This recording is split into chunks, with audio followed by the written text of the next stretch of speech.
ụmụnne na ụmụnna m ele ụtọ nọrọ n'okpukperechi nwanne ọnụ enwe mba nọ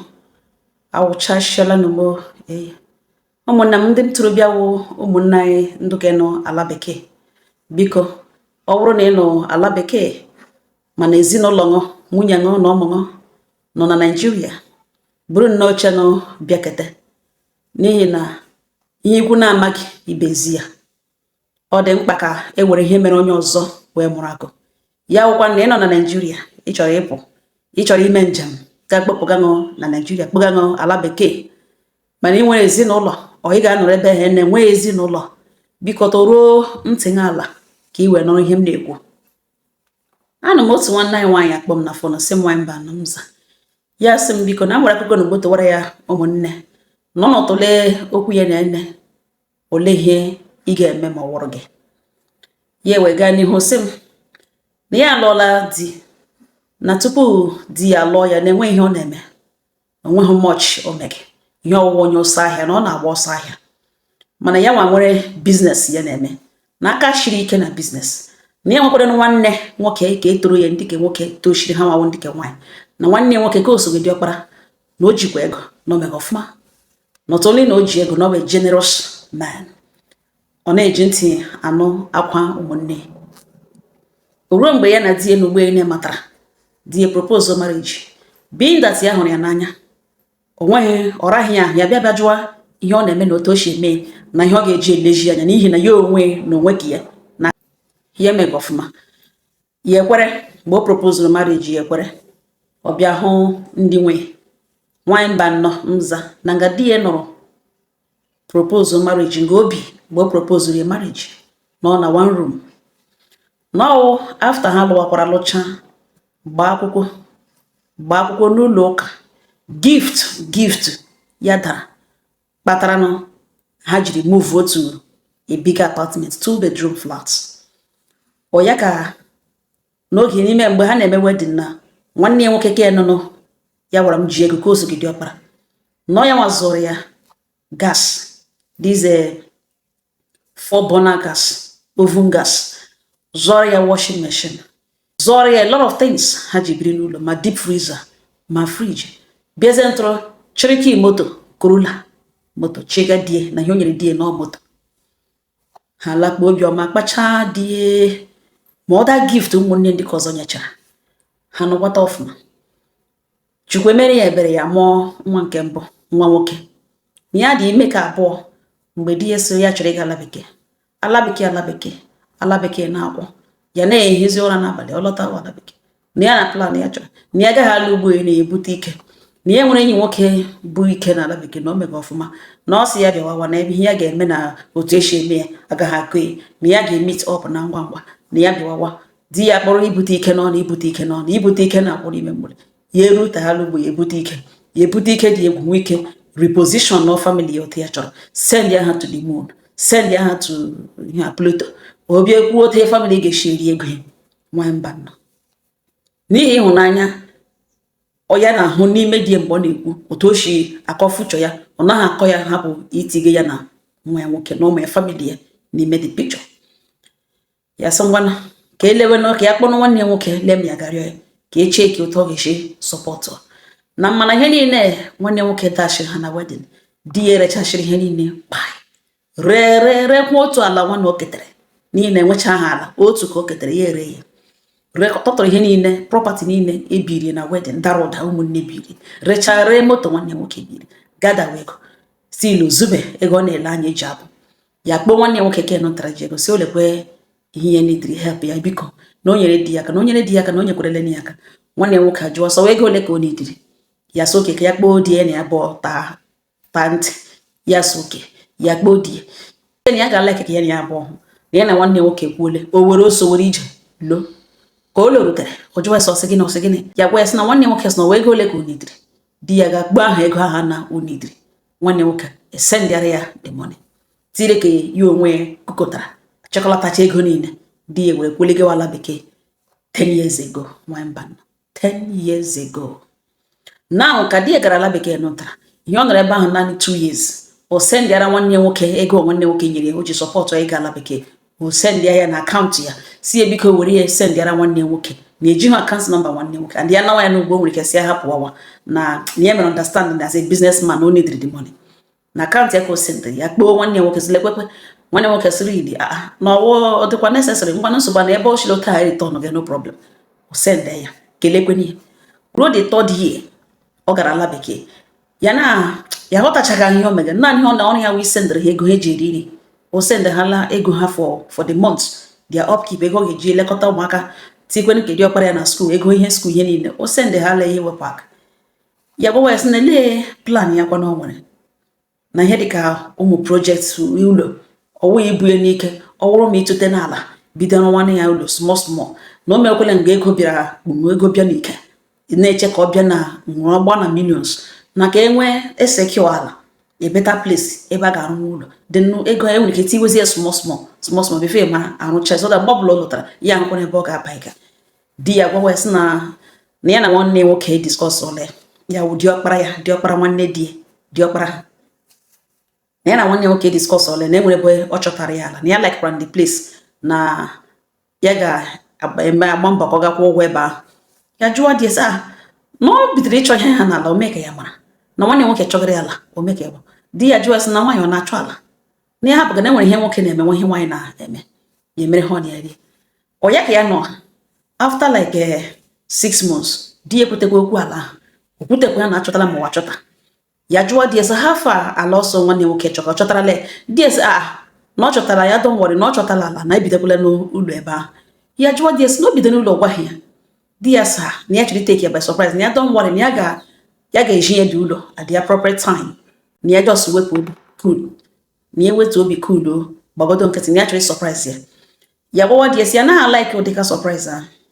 na surprise wụrụ nke okuku for ha ga-eri dị ụdịka surprise ahụ na ọ nọghị na Nigeria na ọ n'ala bekee na o ji ụmụ nwoke abụọ n'ihi na ya dị ime mgbe ọ bụrụ na o ji ụmụ nwoke abụọ tire nwaanyị ọ kwụrụ ụgwọ isi ewere gba akwụkwọ n'ụlọ ụka ka ọ na-akọ akụkọ na nwanne nwoke zụga property ya na-amaghị ebe ọ nọ ọ na-asị na surprise mgbe ọ lọtara na-enwe onye ma ihe chi ga-ewetara ya baga na mmadụ na-apụta jikere ebe a na batụrụ wakwa ha ọcha techachi ihu emeji ihu kombu isi ọfụma yiri akwa na mara ya mma ya yiri akwa na a na-ele ya eyiri ya koro akpa ya were ọchị were smile gwa ndị ụlọ na ngwa ka ya gaa na ya baga n'ime moto agwa ya kwuo ebe ọ na-aga agwa ya price ya kwụọ ụgwọ comfortably na ọkwa the same moto ya pụọ nwa accident ọnwụọ ewu na onye gwara ya na mgbe o jikege na-akwado ihe a niile na ije ọgaga na ọwụ bye ọ gaghị ekwe enweghị onye ma ihe echi ga-eweta even in the next minute enwe onye ma ihe ga-eme na ụdịka surprise ahụ adịghị mma na ọ bụrụ surprise na ọ lọta na ọ ga-ebutere ọ ga-azụrụ ya moto fine ya wụ surprise na oluwa na ọ ga-azụrụ ya nwee fine mana ọhụ na surprise o ji ụmụ nwoke abụọ ya nwunye onwe ebe ọ zụrụ ala ya ma na ebidere ịrụ ya ụlọ ama na ka o ji breki ya ga-ama ke na oji ihe ya agaghị ama na enwe onye ma ihe echi ga-eweta di ya sị na ya sound kacha ka ya nwere plan ya agaghị aka nka na ya nwere plan na ya ga-anwụ before his time ya sị God forbid na ihe ekwugewo ihe ndị mmadụ na-eche na-awụ ihe Chineke chere na-eche eluchala nwe onye chọrọ ịnwụrụ mana Chineke chọrọ iwere mmadụ ọ ga-ewere onye mgbe ọ chọrọ iwere ya no two ways about it ọnwa anaghị asị chere ka m ọ naghị enye nsọ ngwa ga-ewere jụ ihe ichefuru na onye na plan ya na plan na ọnụ na ọ maghị ihe chi ga-eweta na onye ya na-achọ ịkọwara DNA twist okwu na-arụgharịa ka ọ dị ka egbuchiga det ya ejiri ihe nwayọ mere ọnụ ya gị ebe ọsọ surprise ya gbanye ya nkịtị na nwa mba nọ surprise another 3 years akọrọ ọnụ omenafọ ole 7 good years di ya lopetakwa olorutebe ụlọ ya jụọ esi ụlọ nọ ntara ọsọ gị nye na surprise how come how far di ya gbawa esi na ya don't worry ya were na a very big surprise na next month na ka ọ ga-adị everything surprise ya ga-adị ready ya so nwa mba nọ nza na ote oru next month ya cheta ihe kwere na ọ sị na ya kpọọ nwanne ya nwoke si ya wee ka ọ ga-eji ya ebe ahụ nụrụ ya rụrụ ụlọ ya rụrụ ya so why not ya wee gwa nwanne nwoke wee sị na okporo nwunye ga-eji ya ebe ọ ya nwa ga-akpọ ya bịa ga-eji ya ebe di ya n'ụlọ ka ọ ya nwa nwanne nwoke ya na ya bụ ọrụ gakwa na ya nwa ka o sendịgara ego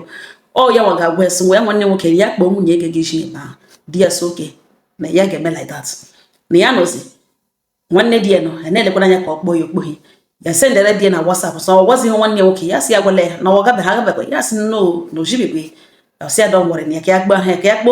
every time us no one chance every time us no one chance ono no one chance 3 months akoro no ka wan ban na mu hie nwoke atitigidere before ga ejie ulo di ya ro wan ban no ka ya gara di aga hu ulo anya mmiri gbara ya n'anya na di ere chicha hi niile he jibiri ulo ga rent ya self content ya ri ime tire nwa ya kpo naka oso wishi na ni rent ya self content no we bi abi o ni ya wo landlady to this type of big property yama ya first time ya emulwa landlady onye dia rurulwa enwe ihe segere na die ya wo homa ishekpe ewela hi ewela die ya hụrụ asị die akpe na ro no die akpe na mmadụ no die the father of her children no ye this building and ya hụ ga for the first time it's not like ọ hụrụ ụlọ arụ na arụ ga kwụ ụgwọ ihe ụlọ awara foundation ya arụ na ihe no first time ya ịhụ ya na nwa mbana na ụlọ 50 ụlọ no n'ime 12 plots of land ụlọ elu ibe akwụnwa ụlọ elu akwụnwa ebe 2-story building kwụnwa nke 2-story building kwụnwa nke 2-story building nke a 3 bedroom flat nke a 2 bedroom flat nke a 1 bedroom flat bịa ntọ gba ya fence interlock pịa ya mo enwe ihe ụlọ akwụ ụlọ akwụrụ rụọ ya to comfort enwe ya na ibe nwere okwu ụlọ kwụrụ nwee parking space ihu ụlọ ka na onye a gwara na ọnwa anyị anọ na self content landlady na this property na onye aha ga-ekwe ya mama ya bewakwa ya mama ya chiwochi ya mama ya ṅụwọṅụ ya finicha somehow ya dịcha happy even though ni ekwesịrị ikele Chineke gbe ikpere ekele mana ya mahụ ya nọ between two feelings ya ma nke ya na feeling ha lọta ya gwa si ya ahụ na the house not the big and ọ mara mma yes na kwa hụrụ ya kwa like ya kwa gwara na ya nwere surprise na elekwe ihe ya sound ga dọl ya gwa die si ya na mgbe niile ya achọtakwara na ụlọ ebe ga-aba ya ji ụmụ abụọ na ka ha ekutetu n'ume na self contained ebe ahụ retere de nwa ha na ọ dị too confined na ọ dị obere ọgwawe na ọ naanị ya na ụmụaka na ya chọghị ebe a ga-edewe ya ugbu a na anya babata ha n'ahụ na ya mana ejiwe ebe a na very soon na ọ ya ga-arụ ebe ha ga-ebi omi na ọ lere foundation rụrụ ụlọ hụta arụcha na ihe a first time ya were na ya na like surprise di ya si hapụkwa n'ihe a na okwure ihe ga-ememede ya n'ụra n'onwe na nwanyị mba nnọọ ụkwa tozi ya ebe ahụ mgbe niile ya gbarukwene na ya gala ebe ahụ like 4 times gateman edenwere ebe ahụ na-elekọta security gateman edenwere ebe ahụ ya bịazi okwe emeghere yuzi ya si mgbe ụzọ ka ya ga-ahụ ya ga-elarị tupu anya the man address o every day ka o ji abịado nka na ya biko na ya kpọọ ọga ya wụ nwanne die na ọ kpọọ ya na o nyere ya ọda na ya emeghezi n'ụzọ ya emepekwala ụzọ not even to anybody ya emeghekwala ụzọ again ya jụọ ya si no n'ọmakwa onye ya yes n'ọmụnye ya yes na ọ ya nwa nwunye ọga onye nwe ebe a yes mana this man si ya na emepekwala gate until onye ọbụla na-abịa ebe kwesịrị ikpe na phone before na-abịa ya jụọ ese ihe o jiri kwuo taa ya gwa ese na ya the other time ọ bịara jụọ ese ya bịara nga ya sị kemgbe ọ bịala ya gwa ese na ya bịara almost 3 or 4 times ọ gwa ese ya next time ya bịa ebe na ya kpee na phone na emehekwala gate ya mere phone kpọọ na nwanne di ya so ya gwara gate man na asị ya emehekwala ya gate ị gaga elegharị anya ga ekpekwe na ekpere otu ya na-esha ga ekpe na property di ọ gwa ese na ọ ga-emegide ihe ahụ people trace ya so ya gawa di abịa hụ na di eji ego ga-ekidnap ya were ego a ga-eji mee ihe bara uru were bịa gbaa ya na ya ga-were ebe ahụ na ọhụ na dị ụlọ na ele ihe ọ na-agba erigwe mgbe ebe ahụ ka ejiri n'ọwa ya lega ihe ahụ okwu si nsogbu ya na ya na ihe okwuru ya lawa n'ụlọ ya gaa ahakwa again na nwanyị mba nọ na ya nọzi 3 months aga ya nọ from there ya kpee na phone nọmba ya naghị aga ọ naghị connected ya bịa na WhatsApp ọ bịagazi online ọ na-abịa online na any social media ọbụla handle ya na ọ naghị abịazikwa online 3 months ya naghị enweta na phone ya kpọọ nwanne di ya si ya na nwanne ya nwoke okpole na phone ọ gwa sị kemgbe 3 months ya na ya bụ ekwube na ya na-atara ya enweta mana ya naghị enweta ya mana na ndị ala bekee onye mama mala ha na another country na-achọ ka o settle ọkwa fine ebe ahụ before ọ kpọọ ha na phone na ọ dị too early dị worried yile okwu ya okwu ya make sense ya lawa ha micro business ya na ya na ọfụma na-eme ọfụma agụrụ egbugeghị ya nwanne nwoke nọ di ya for her even though na ihe nwa di ya na-esend ọ mara ha ego ga-ezu ha for the month and ihe niile o send ya kwuo taa ruo echi ya sị na eji ego na after ya mere business na ya wechikwa n'ebe ahụ were support na ego ya nwere erete na business ya na-eme na ya eji ya enye gị onye na enwe onye eji enwere nwokorobịa eji elejigo anya na ya ma ụdịka business ọ na-eme before ya pụwa hapụ kọntrị ya ekwesịghị hụ inyere ya ka ekwesịrị ịfọkọs enweghị ya na-arụ ilekiri ya onye hala nke ahụ ọgba onye for the month ọ na-ewekwa ekpekọ n'eti o send hala ya agbanye ọkụla aka na ọ weta ha shi nọ na ya nọ hakwa again 5 months aga ya kpọwa hakwa nwanne di si ya nọbekwe from di na onye gara na another country ọnụkwụrụ were n'elu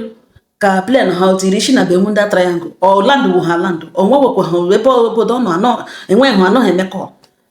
nwanne di agwawe na di nwetara obere problem na o nwere nnọọ ezigbo problem big one do ọ sị ya gwala ya mana otu o si adịga worried na ọ dị mkpa ka ya gwa ya na ọ ga-etige di ya na ekpere hapụ ya na-ajụkashi ya ahụ na otu esi atara ga di ya enwetaghị ihe na ọ kwote ya ihe onwe si na-atara ya nwanne nwoke enwetaghị ya na ọ jụwere ka nga n'ụlọ ya ọ na fonu na ọwala bekee nwanne nwoke gara na ọ jụwere na ya so oke ya gaa mitie nwanne nwoke ka o sogide ọkpara ha ka na-enyere ya aka na na-eji ntị anụ akwa kore ihe mgbe niile ka ahụ emeghi chiwa gwawa ya si na ọ na ya ga-ege ya ntị n'olu na ya bido ugbo kpakọ onwe ya ọnụ na is obvious na di ya na nwaanyị ọzọ bi ebe ahụ is obvious na di ya lụọrịala nwaanyị ọzọ na ọ dị possible na ọ nọrọ na na-eme di m were hope ya niile tige ya ebe nwoke ahụ nọ na o treat gị ya like onye na mmadụ so na one o nwere lack of trust two o send that much na ọ bụrụ na ọ bụghị ụmụaka ọ mụrụ ma marriage na akọkashali so na ọ bụ ụmụaka awụ na ọ na-akpọtụgide ya so because of that na ya biko concentrate build her life na every support ọbụla o nitere na ya bịa ya ga-enye ya laruo begebe na ihe nwanne nwoke kpugere so exactly ihe nwanne nwoke kwuru na ya hụta the whole picture na ihe nwanne nwoke gwara na ihe mere na nwaanyị mba ya nọrọ nga lee onwe ya eji ọkpụrụkpụ ego ya etinwe n'ala tute ala kpọọ nwanne nwoke ọ bịa standịara ya zọpụta dị ala de rụọ ya bungalow 3 bedroom flat modern house rụọ ya ote to test kpọrọ onwe ya ụmụ ya abụọ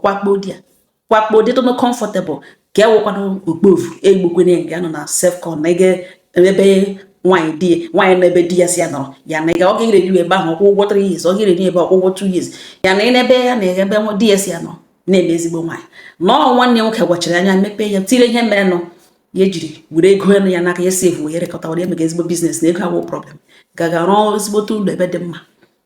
kpọrọ ụmụ ya fe ebe ahụ 3 good years ya anụghị olu this man ọ dị ndụ ma ọ nwụrụ anwụ ya anụghị olu ya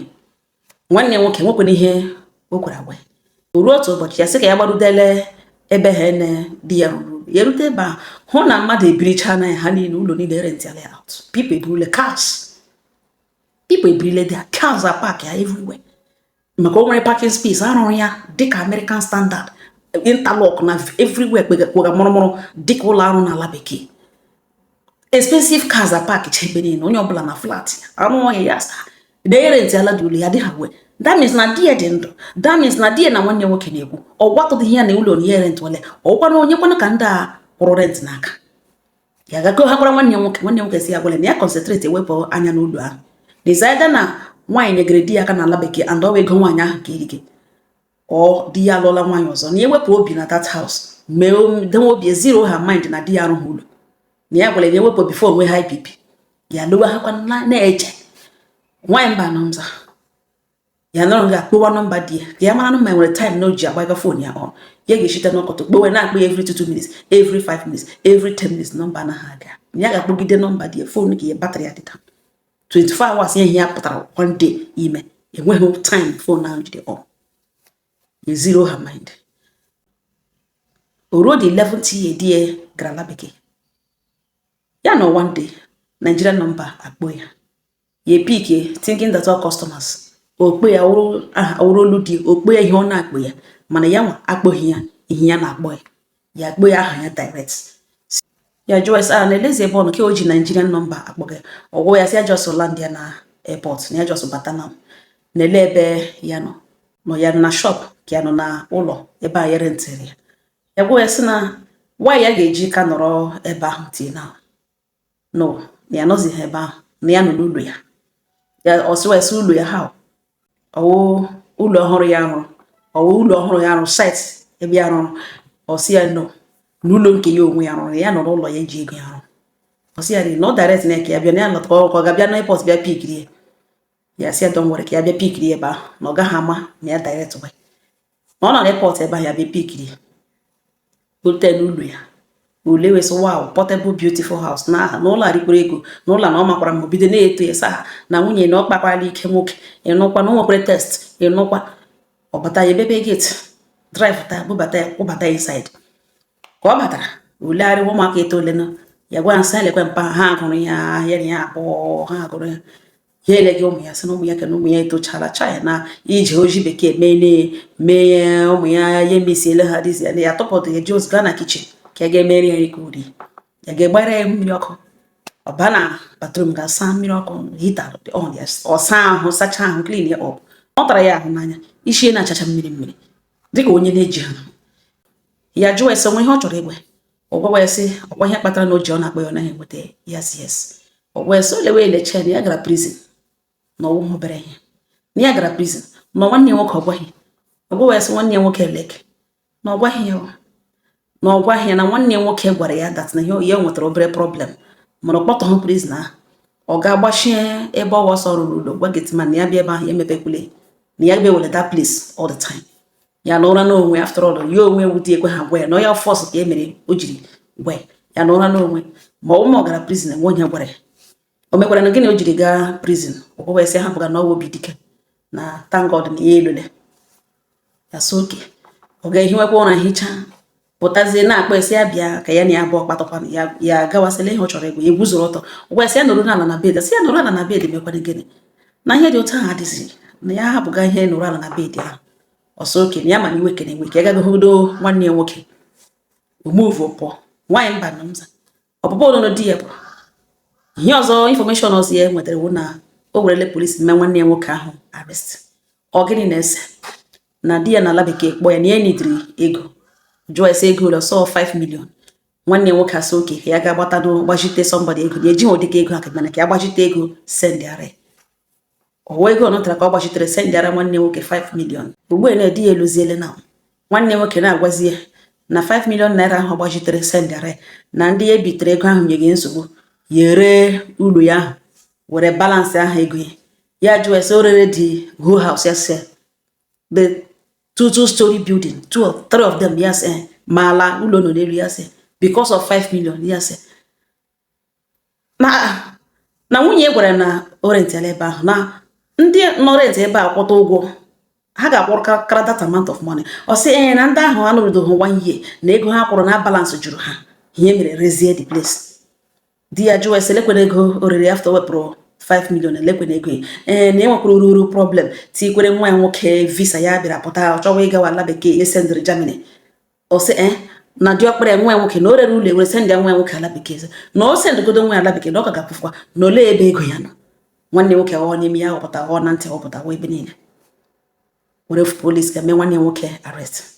na ha na ebe a na ha chọ igbu onwe ha nne di ya kpewe na fon si ya ekwekwele ka ụmụ ya gburịta onwe ha na di ya ọrụ di ya kpara dị ego na ya biko ya ji Chineke nna bi n'eluigwe na-arịọ na ya biko ekwekwele ka ụmụnne abụọ gbuo onwe ha because of ego ya jụọ esowa nọọ nga anọ mgbe ụmụnne abụọ otu onye na hustle na-ese ndịta otu onye na-eriri ime na ọwọnụ nga mgbe otu onye bidoro imegide nwanne na ọ bụ ụmụ ya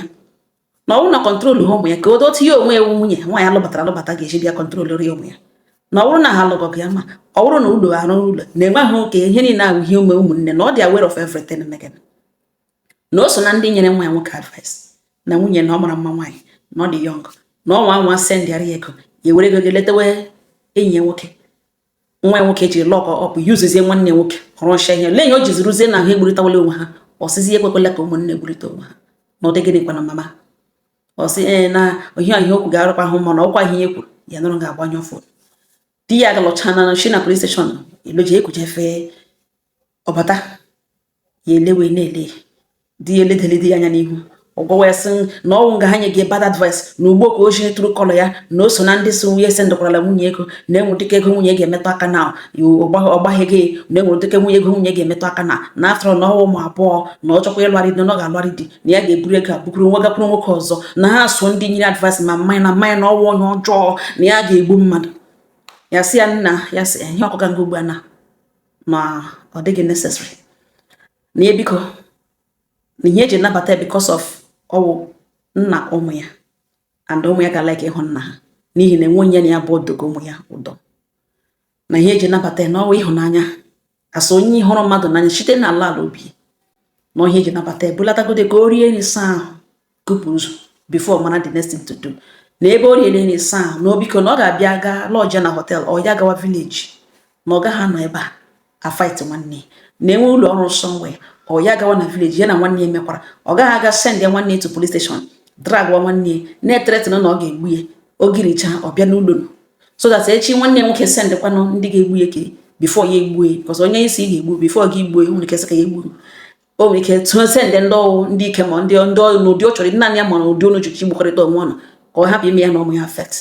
na ọ rụrụ ka ya o kwe ka ya bata ọ gaghị anọ n'ụlọ ka ya rụrụ bute ego agụ egbu nwanne na ọ ga-abịa gawa ha emekwara and ya biko jichi ike kpọọ ụmụnne kpọọ ndị obodo ha ha marụta esi bịa kwa ụgwọ isi na ha bịa na ara ha ụgwọ isi di ya sọ dị egwu na nwunye ke for what na gịnị na ekwukwula ihe ahụ na ọwa ego ya kpara na ya ga-akpata ha kwa ya ọsọ na ekwula ihe ahụ na ọwa eziokwu kọntrị ha ga-agachi kọntrị ha ka ya ghọta onwe ya ada ya ga-aga anọda kọntrị na ya ga-ebute ike bọdụ ya ga-egonu nwanne ihe nwanne nwoke mere na ya ga-emeki sure na ọ nwụrụ ọ nyere ego ya gwa ya sọ ga na ọkọgo ogologo akụkọ ya na agwa ya na ya na-alụgazi na ọ bịa kpọrọ ndị nwe na otu ugbo na-ewelewecha na ya nwere nwoke na-arị ya elu na ya nwere nweta joy ya x-ray na ọ gara ala bekee na 11 years ọ hụghị anya ọ maghị esi eme onwe ihe dịka obiọma ọ na-trọst ọha kwa ya ọ nọ ebe conclude na ya ga-eburu ego ebighị ụmụ nwoke ụmụ ha enyi ya ya atụkwa na dat hụkwa n'ụlọ restrict ya from ịbanye n'ime na akakọ surprise ọ batazie na nke ịbịa ugboro balance ọ gara ka ọ chọrọ ị na-agba ọgbachi nwanne nwoke wụọ na ọ gaghị work that it doesn't work like that ọ jụwa sị na ụlọ nọ n'ọwa ego apịrịko ya gbatara from ego ya na-esendịrị ya gwa sị ego ndị ka o sendịgịrị na mgbe ya na ya bụ ọ matara na ihe ọwụwa ọwụ onye ọsọ ahịa na ya nwere steady business a running business as at then na ya nwere nwanne ji ego aka shiri ike sọpọtụ ya na ịga ala bekee ma ọma ego ole nwanne nwoke nyere ọma ego ole omotu nwanne nwoke si na-asọpọtụ ya financially na ebe ya ga-eshi kpakọta ego ya ga-eji ọrụ ụlọ ọ wee ego ọ na-esendịrị ya every month na onye ji ụmụ abụọ ọ mara ọjọọ ego skuul ego ole ya gwa ya ego nri ego ole for the month ọ ka gezie nye ya ọ naghị eti ọ na-ad na ego a niile o wetaghị na orubed na ya lee skuul ebe ya tiri ụmụ ya ga ebe a ga-ajụ ego ole ụmụaka ahụ na-akwụ na ya ga-enye ụmụ ya the best life so far regardless na ya agbaghị egwu na ọ mara na ebe ọ ga-anọ ya biko ihe eji na-agwa igbo ka o nwee ike jishi ike make we move na marriage na ọbụla na nwaanyị mba nọ nne di ya na-arịọ di ya apụọla bifo nọ na-elule ya bushi agbụbụga akpa ojugbo na akpalo na akpa mkpụrụ akwa ole nọ na-efe ya pịa ha ya ka ọma bụzipụrụ ya kpatie bupụta ha ya n'ọnụ gate ya maghị ebe o si elu ya eshepụta ya eji si ya hụrụ na ịpak ya kpara gị ahụ ya gbachie gate ya na ọwụ na ọpụghụ n'obi ọma the next thing ya ga-eme na wee gaga gwa ga-emete estate security ka ha restrict ya from entering here